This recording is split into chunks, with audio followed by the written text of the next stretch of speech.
What's happening, guys, and welcome back to another Sunday scan. Hope that everyone had a great week, very busy week, kind of choppy week depending on your style. There was definitely some great opportunities, but you had to be selective for them. So we'll get over some of that stuff in scan today, and I will run through some charts, and then later on Stan will join us for the main watches. So let's get right into it. And the first name that I really want to go over was GNPX. So this was a good runner, and there was a couple of trades that really set up on this, and they set up really nicely. So I just want to walk through and kind of talk about the concept of the same ticker can set up multiple times.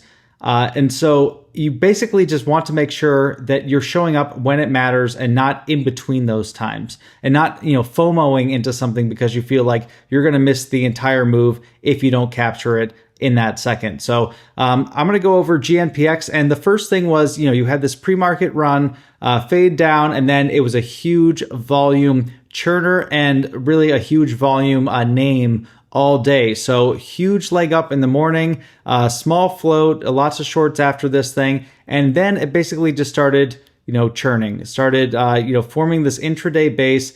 That volume was flipping, and this is what you call trappy action. And trappy action is basically when people are expecting it to, ramp up, fail to follow through, which means attempt the breakout, but then actually, start to break down and then get under these levels and fail. That is like a clean failed follow through. And so basically when you have a lot of shorts waiting for that to happen, and they think this is the time, and they think this is the time, they think this is the time, or this, you're basically just getting more and more people on the wrong side if it eventually swipes back up. So this was a little bit tricky just because it actually did dip pretty low. I think it was in early after hours following that, but there was like this base at 145 where they kept soaking it. And every time it would dip, it would basically just absorb there and go right back up. And one time they let it go underneath that level, but then immediately shot it back up with the dip and rip candle there. And so that's just a sign that, the demand is still there, and now you have more and more people off sides. And usually you'll see these kind of trigger or like squeeze out in the afternoon or towards the close. If that's when they happen during the day. But in this case, it was in after hours. And so anyone who was holding it overnight was able to get a really, really nice move on that from, anywhere, depending on where someone's entry was, call it around that 145 level, 150. And you basically had over a double, in after hours and then into pre-market the next morning. So big opportunity there. And that is like a low float, high volume, trappy name that basically is holding those levels for the most part. Or even if, let's say, you tried this and you stopped out as it flushed down, if it reclaims, if it dips and rips, you can give that another shot. And so you have that same kind of opportunity there. And so you had a nice move on that. And then the following day, it basically had that, failed follow through move off the open where it looked like it was going to break out. It failed, and then just a very clean unwind. And then all those shorts that were basically waiting for their turn were starting to pile in. And then the same thing started to happen later on in the afternoon where it basically just stalled. And then the volume was still, it was high in the morning, then it dried up, and then it came back in, and you had like an intraday liquidity trap or intraday squeeze out. And so that's like a couple of ways that a name that is trappy can set up. And so the first one is it traps throughout the day, and then maybe it squeezes out in after hours. As long as you're getting shorts off sides and then the eventual squeeze is large, you have a great opportunity there. And then you can have like an intraday one where, very clean fade, no reason to sell, a lot of shorts piled in, and then it starts going the other way, basing above some levels, the volume comes back in, and you get that squeeze out into a close, and then you basically have a failed follow through down here. So that's like over the course of a day or 2 days, that's two setups right there. And then of course you could have, people could have shorted this as well. So there's multiple setups here. And then you'll see on the intraday, the interday, you'll see if this sets up maybe for a larger picture liquidity trap. If that, volume dried up and then it starts to base above some levels again, and maybe we have one more squeeze out before this name is done.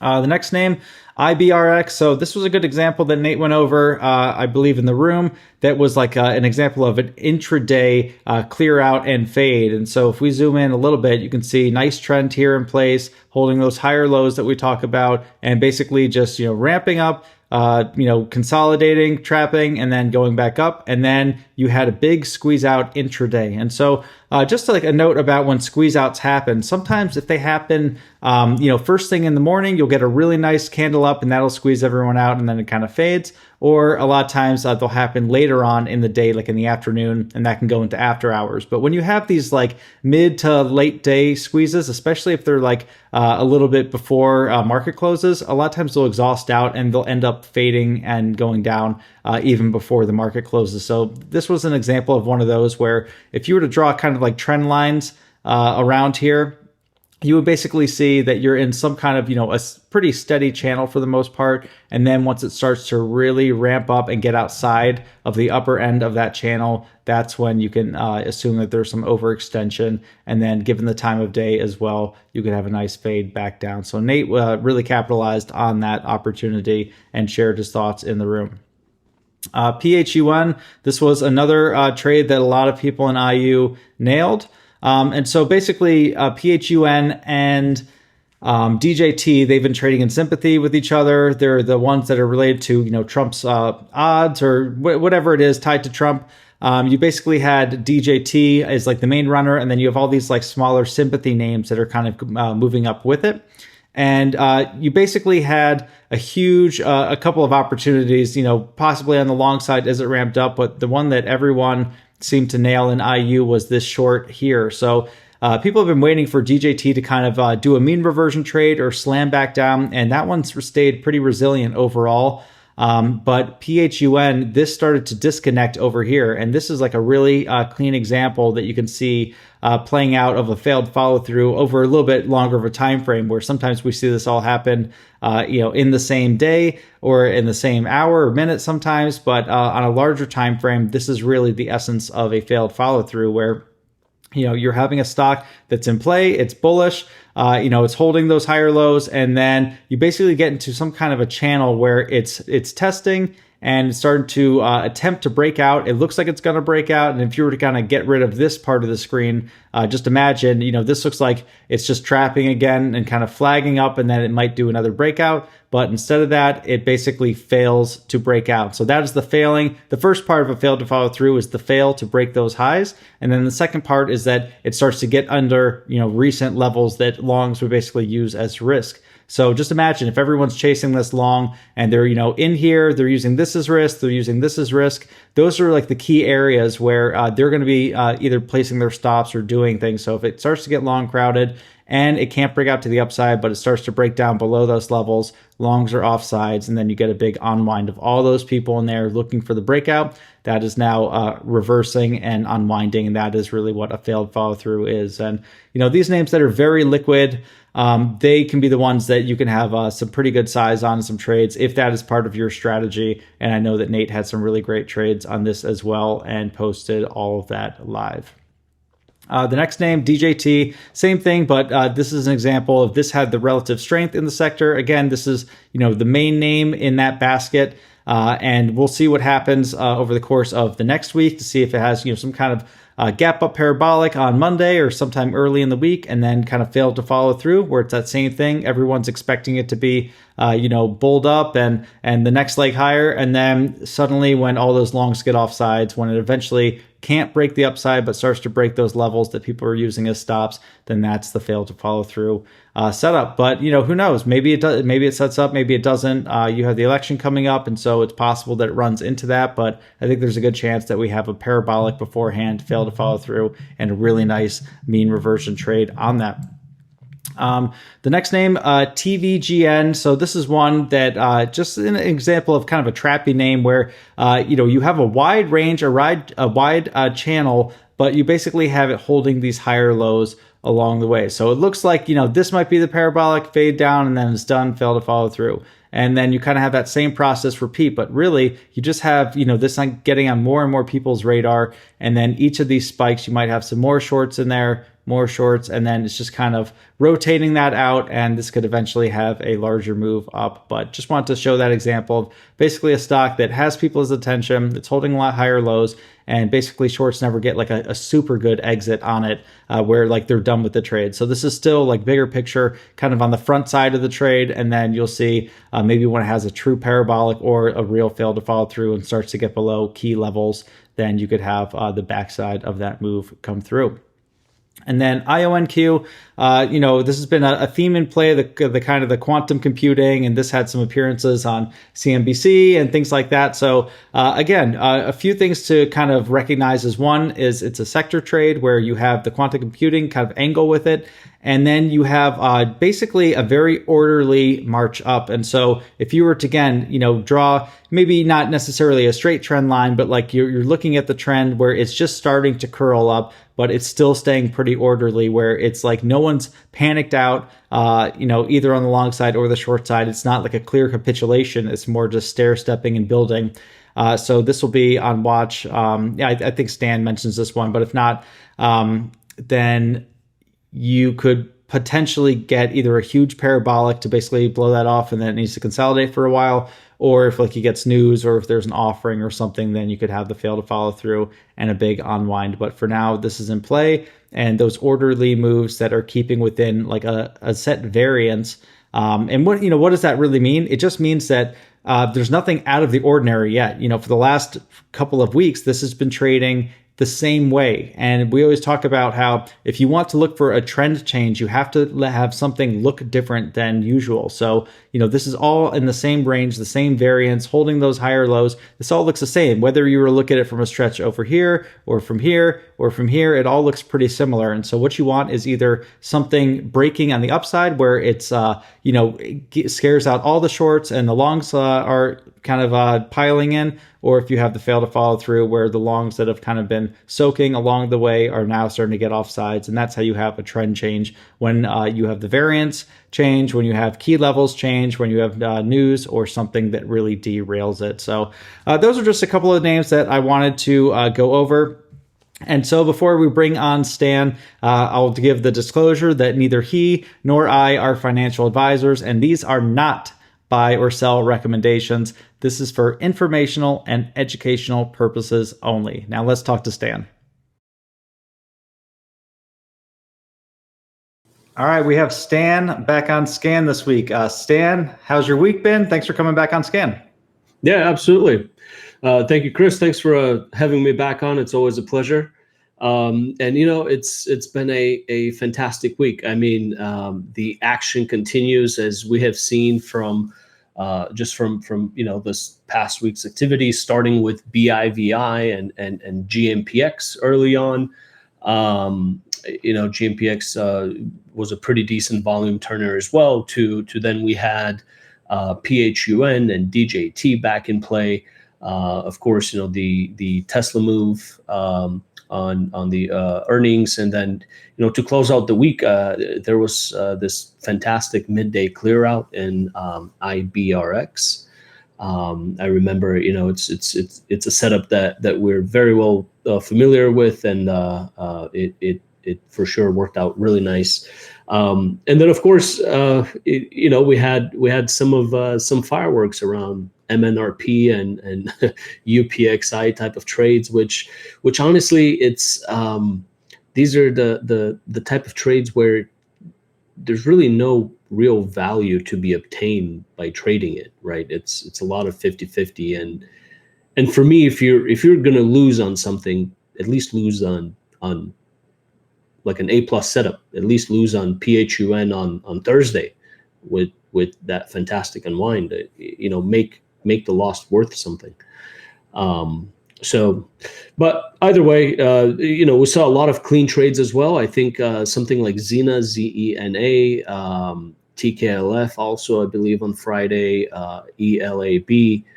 I mean, just a lot happened last week, and there was one more at TWJ. I think that was just no bids all day.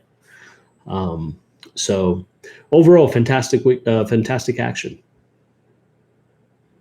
Yeah, and that ticker that you mentioned, what was it? MNPR? Is that the right one? Yeah, MNPR. Yeah. MNPR, yeah, that was. I feel like every now and again, especially around cycle turns, you'll get these class of stocks that are extremely thin. They'll have a lot of halts, even though the halt bands aren't that tight on them, and they can kind of snowball. And it's usually one or two do pretty well, and then just kind of the rest of them start to try to play catch up, and it's just the same thing. And it's tough names where it's like if you get in early, and you think that it has some kind of thesis or some kind of volume can come in, and you can get a good amount of upside, maybe on the long side. That's fine, but with these names that are halting all the time, and you're big on this, especially on the short side, it's just there's nothing to be excited about there. There's so many other things in this market that it just makes no sense to go after things that where you can't control risk well. You don't really have a clear direction for it. It's more just what's the flavor of that hour, and is the volume going to continue or not? But I totally agree with that. Right. Yeah. Yeah. Because it's you intend to risk $500 and or 1,000, and before you know it, it's you're upside down 20 a share, wondering how did that happen. And meanwhile, you have trades with plenty of liquidity, plenty of volume. Trades like PHUN, trades like DJT. Something that's in play, OKLO, SMR. I mean, there's so much opportunity there that the biggest pain, your biggest issue becomes opportunity cost. Not only you lost on something you shouldn't have, but you missed the one you should have been there for. Yeah, totally agree. Okay, well, I know that you have some good watches for the week, so I'll pull up your chart. If you want to go through, we can get going. Okay, yeah, absolutely.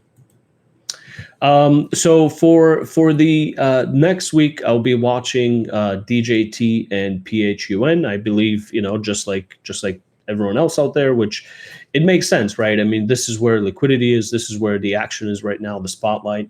So that essentially sets the tone for the trades, and just be careful with the range. As we can see on the intraday time frame, this is not afraid to make big moves, right? You have from 35 down to 33, and then almost immediately back up to 36, etc. So plenty of range, plenty of liquidity on both of these tickers, and they will remain on watch throughout next week and into elections. But ideally for me, what I'm looking for, so on something like PHUN, on Monday, if we, ideally we gap up, maybe 1150s, check in with this congestion zone here in the 12s, or, push into the 13s, that's fine. Essentially use this area as a buffer, and look to trade any fill to follow through momentum. I'm not really interested on the front side, more so on the back side. But what a fantastic unwind there on Thursday. So great opportunity. And with DJT, similar again. This one is a little bit of a wider range, and the tape can thin up really quickly. So if you are trading this front side, if you are trading these pops, you have to be sitting on the cover. You have to be sitting on the bids, especially around key levels, something like VWAP, or if you're using the some sort of EMAs or whatever it is that you use for your trading etiquette. But overall, I'm interested in big moves. I try to avoid such sideways action. So ideally, higher the better. 40. Again, we can, these are some older lines that I have from the move over here, but obviously you can kind of see 40s to mid 50s is essentially this larger time distribution zone that we've had all year. So as we near that range is what gets me interested. So we'll be on watch on the next week, and then also the week after that. IONQ is the next thing on watch. So essentially, this we've seen this type of chart many times before. and we're encroaching on some previous highs over here above or into the 20s. But essentially, this is something like your ASTS type of chart. We saw this move right here, something like OKLO. Again, similar price range as well, similar move. So this is essentially what I will be looking for on IONQ. Some sort of gap up parabolic exhaustion into maybe 18s, 19s, check in with this congestion area over here, this topping action into the 20s, and then look to scale any fail to follow through momentum. This actually offered a pretty good opportunity on Friday. I was able to participate, in some of this exhaustion move, and it respects levels very well. I mean, all day it defended VWAP, and then every time it approached it, it quickly absorbed and got over it. So again, if you're not respecting what the chart is telling you, you may end up in a position where you're fighting the trend. The next one that I have on watch is SMR. And SMR, this one is similar to ASTS or IONQ or OKLO. Again, I like this topping action here. It's versus the 20s. So if this exhausts into this 1920s, and then if it gets heavy under 17s or so, pretty much this will be an ideal trade for me. So any sort of exhaustion into this area, clear out any sort of resistance here, 1950s, 20s, etc., and then look to scale into a fail to follow through setup with obviously some sort of expected range within the 17s or so. And if 17s fails, then it could be a pretty decent unwind. Obviously, you can see the range on the front side, so a 5 to 10 or a 5 to 6 to 7 point move shouldn't be a surprise. And then I have a couple of other ones that I'm just watching. They're not so much around any particular level. These are more so on watch for them turning into a potential liquidity trap setup. So NUKK. I like this volume here that we had on this cleanup day. So, we exhausted into the fours, essentially went to 8 million volume. And then, we barely got over 500,000 on Friday. GMPX, similar, decent volume turned over here. And, right now we're essentially pulling back into where the breakout started. So we'll see what happens next week, but we'll be interested in any sort of liquidity trap potential. And then the last one is this Zena, ZENA. Again, same thing, we did about 55 million on Thursday, and then on Friday, down to 2 million. So just on watch for a liquidity trap setups. And if this is the first time you're hearing this, I believe we've done plenty of videos on explaining the setup itself.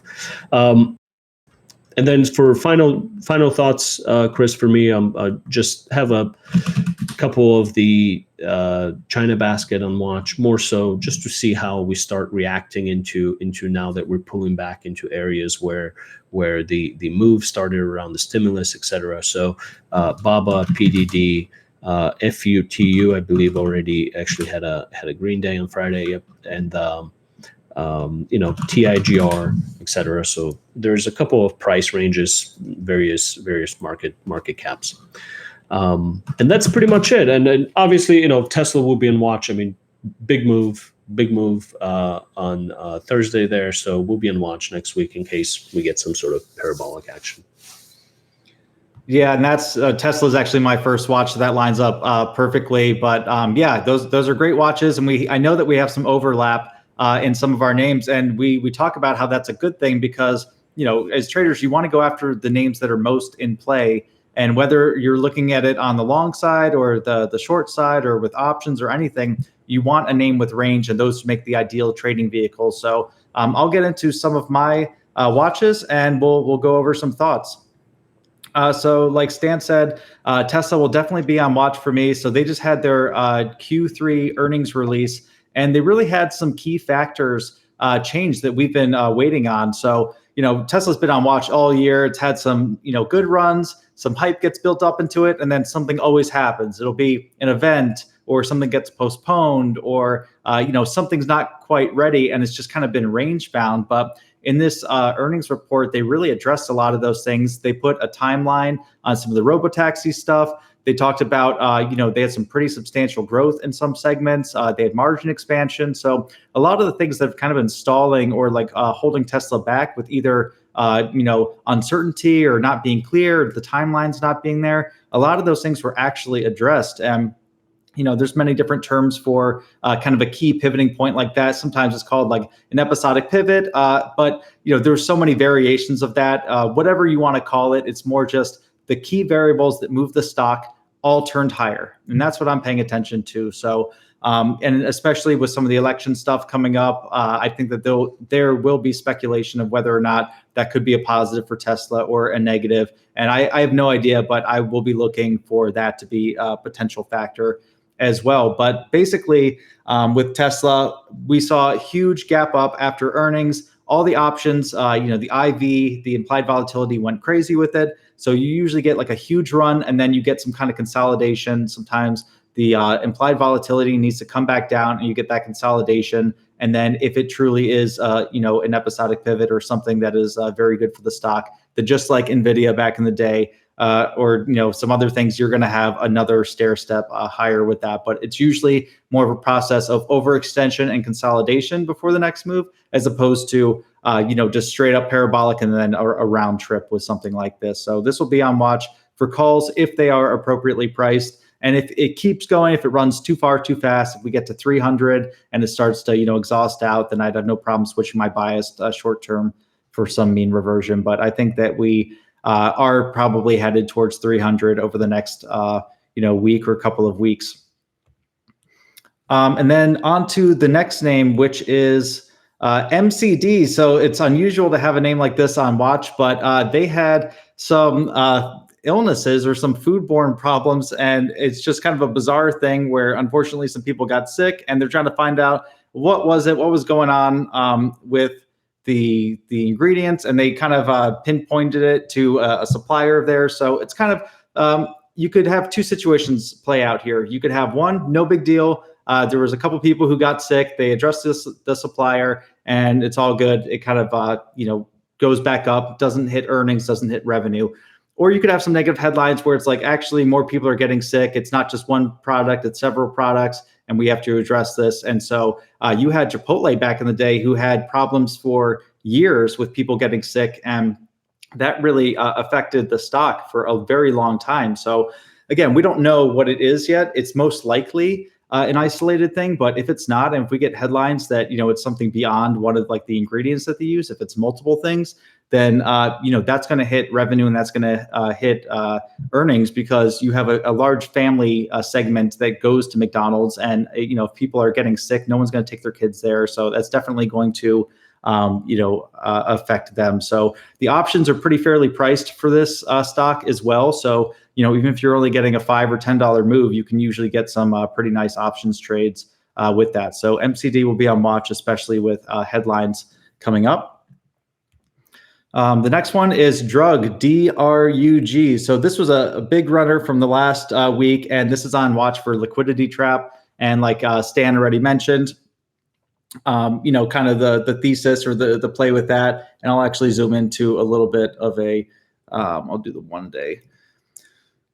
So basically, this was a huge parabolic runner. Huge volume came in, had a lot of 13Gs, or basically different funds and things like that, just closing positions in it. So you had a big day, you had some consolidation, another squeeze out, and now you're kind of doing the consolidation and all the volume dried up. So we were trading at 100 million volume over here, and then you kind of had a liquidity trap where the volume dried up, and then the volume came back in, and you can see what happened. And now we're kind of doing the same thing, but on a longer time frame. So now the volume is drying back up, it's consolidating, and so now you want to see if it starts to build back up, towards like that 55 range or something. You just need it to get to a point where it can trigger, so that if there's been shorts kind of waiting for this thing to break down or round trip, and they've been adding here, here, here, if they start to get upside down, then you could have another similar move to over here. So you can't force these trades. They happen or they don't. And there's kind of two main ways that you can position in these. Or you can use a combination of them. And one of them is to kind of recognize the channel that it's in and just position slowly in at the bottom of that channel.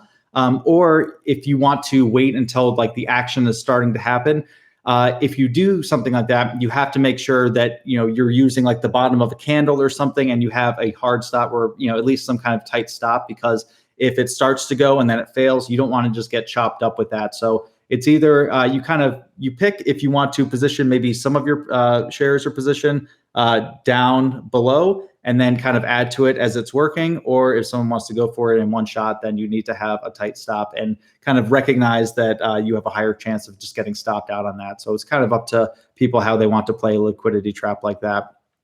The next name, SMR, just like Stan had on watch.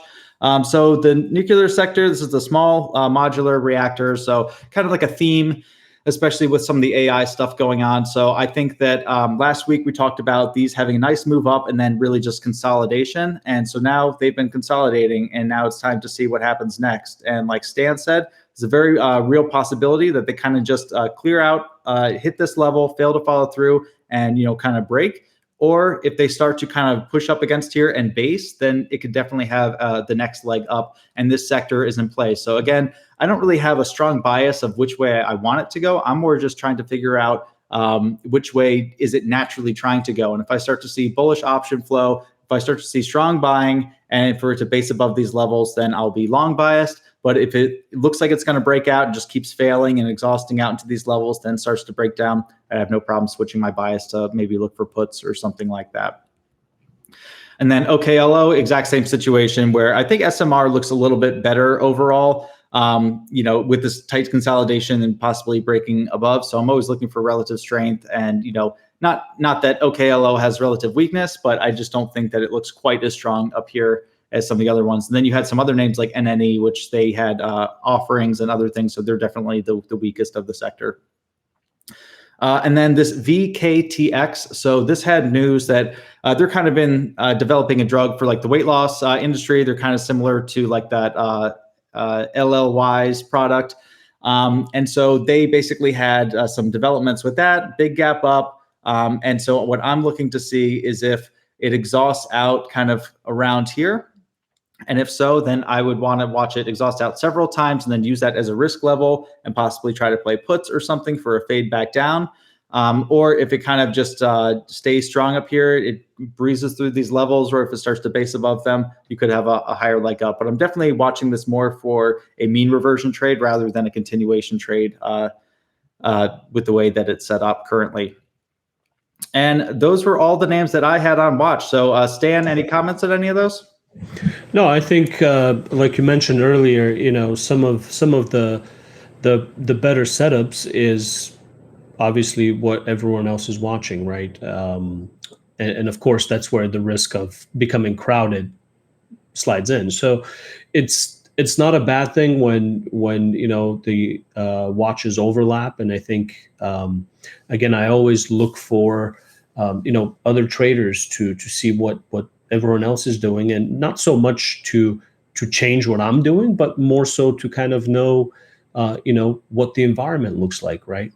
What's the composition of the existing liquidity out there? So I think it's overall great names, and in terms of market activity, I hope it doesn't stop, because it's been quite active, I believe, since September or so at least.